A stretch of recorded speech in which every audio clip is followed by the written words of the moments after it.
guys, welcome to my vlog.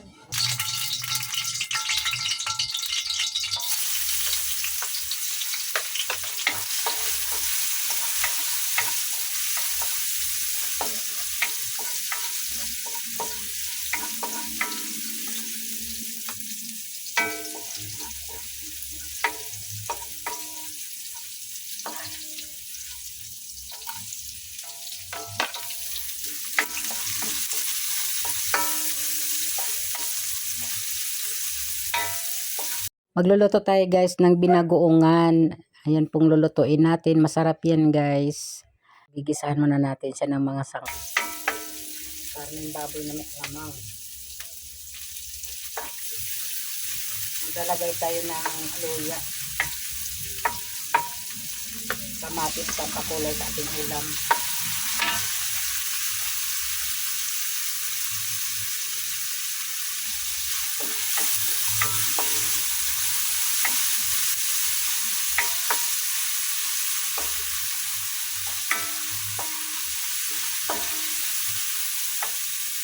Lutuin natin itong alamang para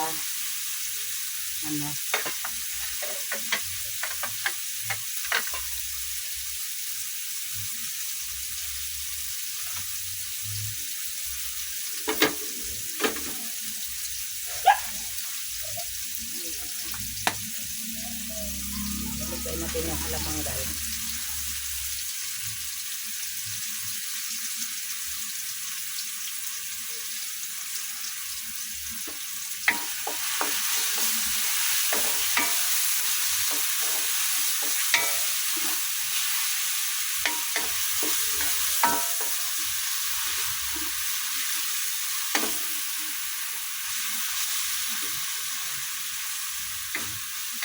Hindi ko na siya hugasan para yung alat niya, yun na lang magpapatinta sa, yung alat niya, yun na yung magpapatinta sa ating ulam.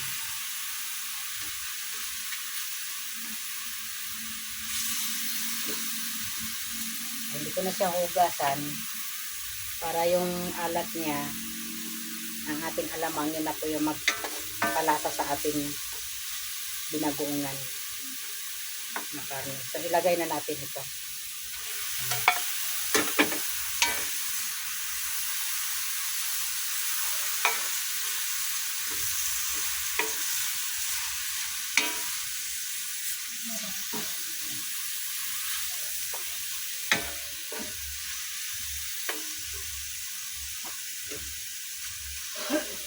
Takpan natin.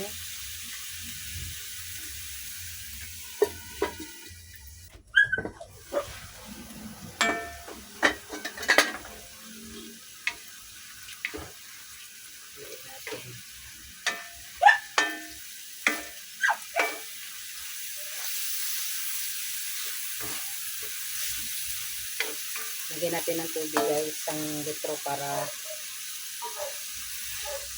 maluto siya ng gusto.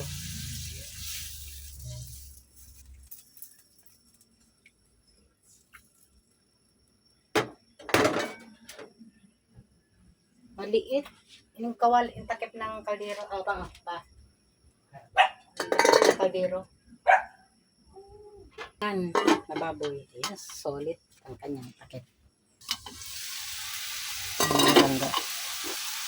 After 30 minutes mga langga, bilisan natin yung ating sinabaw ng 1 litrong tubig. Ito na ang resulta niya. Wala na siyang sabaw. At malambot na yung ating karne. Ilagay na natin yung ating siling green na in-slice natin. At pamintang pino.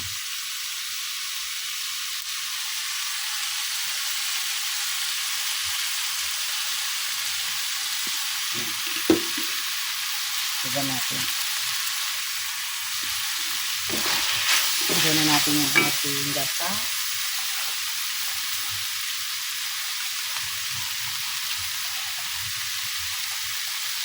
So, isakang gata po ito. At ng ating binagoongan.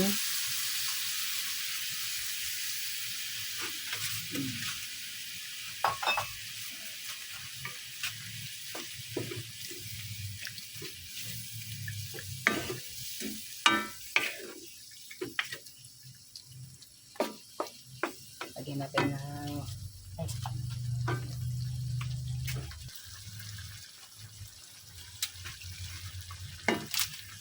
lagyan natin ng pampalasa.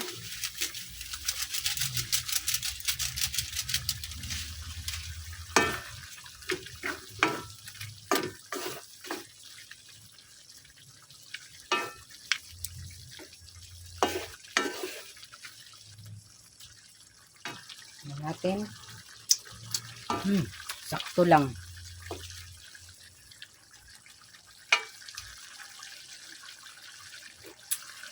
Okay lang. Hindi siya maalat. Tama lang, no? Hindi na ako naglagay ng asin dahil yung alamang ang nagpapaano sa kanya. Okay na? Siyempre. Malambot na siya mga langga. Yan. Pakuloyin pa natin ng gusto yung ating gata. Para ay mas maano yung kanyang maluto talaga yung kanyang gata, mga langga. Yan, 2 minutes. Pakuloyin natin ng pakuloyin yung ating gata. Sarap mga langga yung ating binagoongan. Yan. Hindi yan matatawag na yung sinasabi ng Bicol Express dahil may bagoong po yan. Kaya ang tawag dyan ay binagoongan. Yan. Sarap.